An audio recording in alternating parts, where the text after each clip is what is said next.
Hello parents, I'm Eddie Spear and this is Claire Spear. Most of you probably know that already, but we want to reach out to you and tell you about some announcements that we have, all from a heart and a desire that you guys would be able to spend time with your families, spend time with your students, and have a blessed, wonderful vacation. Well, with that said, the announcement we want to make is that after classes end December 19th, we want you to go home and enjoy time with your families and rest. And so when you come back January 5th, we'll spend those 2 weeks reviewing and then doing projects and then exams so that you won't be overburdened over Christmas break. You can actually enjoy the time with your family, and then we'll work on reviewing when you get back. So, what's in store for next semester? What can parents and families expect for next semester? We're excited to announce really delving into our exception-based education system, and that's something we've been working on this whole year and even last year, but as we grow, our focus becomes a little bit better and a little more clear, so that now as we move into next semester, we're going to be implementing some really great tools for your child to help them to be more disciplined. Parents might be asking themselves, is the schedule going to change next semester? What's the answer to that question? Well, to parents, the schedule's really not going to change. You're going to drop them off and pick them up at the same time. But for students, what's going to change is that during their study hall time, they'll have more flexibility to schedule in to meet with teachers that they need extra help with. So they'll have flexibility in choosing who they meet with during their study hall time with teachers that have availability and they might need extra help in that subject. And how is that different than this semester? Has that not been happening this semester as well? No, not really. What they have right now is study hall, which is just a time where they just go work on something that they want to work on, but there's not necessarily a teacher available to help them. This next semester, there'll be actually what we would like to call office hours for teachers, where teachers now have time that's open just for the students, so that the students can schedule time in with those teachers that they need extra help with. So Claire, these changes, how does this tie in with the overall vision and direction of the school? Well, this is just another phase of Ebse. We've been kind of working on, last year we worked on phase 1 and phase 2. This semester we worked on phase 3. Next semester, after Christmas break, will be basically an extension of phase 3 for our Ebse, and that is really giving the kids a chance to have more individualized instruction. Tell me about the role of the mentor this coming semester.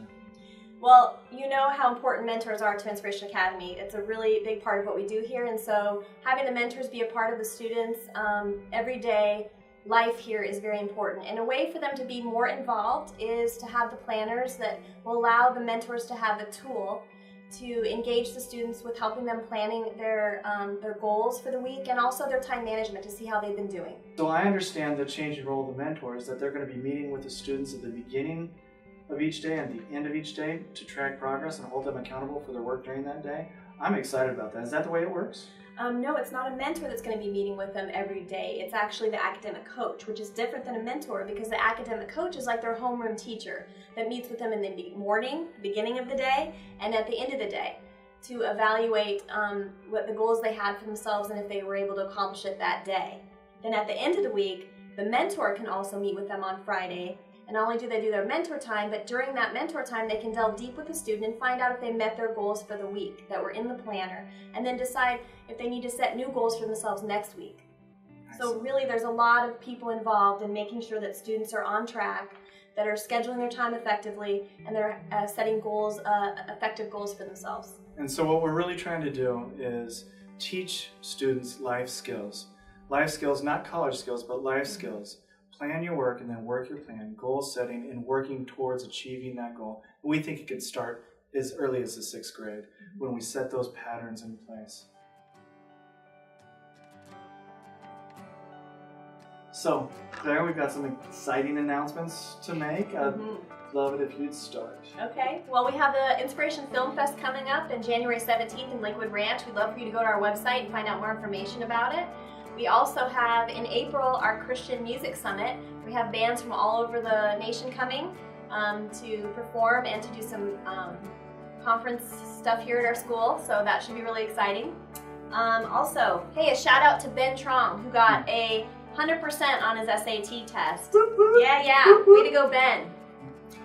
Baseball's been doing great. We've This year we've really stoked up the rivalry with IMG. I think we're pretty close to even with them. I think we've won 2, lost 3, but they've been great games and a lot of good competition. Also, we beat State College of Florida, our baseball team did, and so that's big deal. Huge, really exciting. The team's been just doing great and been gelling wonderfully, so congratulations, shout out to the baseball team.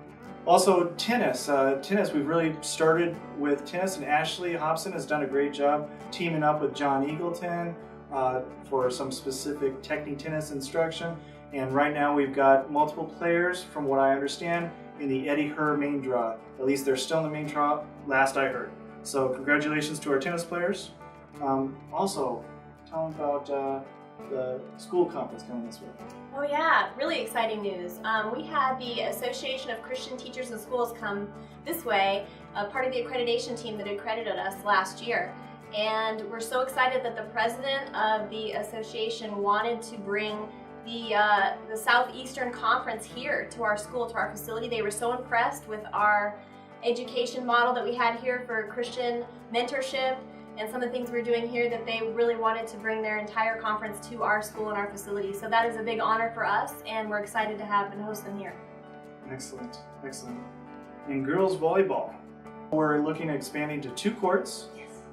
Coming here soon. I don't know when the exact date, the ETA of that is, but girls volleyball is doing great. Nate's doing a great job there. And also, we want to let you know that we're going to be trying to fill you in with a weekly news broadcast of the entire community here, because really what this is a community of faith-based businesses wrapped around a school dedicated to discipleship. And so that is what we are all about. And so we want to give you everybody as much news as possible and let them know about the exciting things that God is doing. Everybody, thank you so much for listening to this message, and thank you so much for everything and just being a part of our community. We love spending time and sharing life with you and your kids, and we just want to wish you a Merry Christmas. Happy New Year! Thanks, everybody.